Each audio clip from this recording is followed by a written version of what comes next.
বিনসের থেকে ট্রানজিশন করে মরিচ এনে সেই ভাইরাল মরিচ দিয়ে কেক বানিয়ে ফেললাম। এটা আসলে আমার কথা না, আমাদের রাখি আপা সবাই কম বেশি চিনেন, সবাইকে মরিচ দিছে, শুধু আমাকেই দিল না। কেমনি দিব, আমাকে তো আর চিনে না। তো কি হয়েছে, বাজারে কি মরিচের অভাব পড়ছে?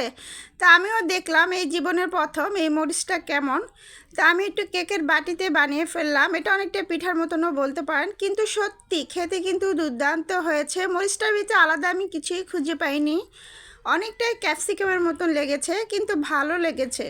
তো জীবনের প্রথম কিছু বানালে সেটার প্রতি আকর্ষণও কিন্তু অন্যরকম লাগে। আপনারা একবার হলেও ট্রাই করে দেখবেন। বিকালের নাস্তার সাথে অসাধারণ কেকও বলতে পারেন, পিঠাও বলতে পারেন। আমার কাছে তো দারুণ লাগছে।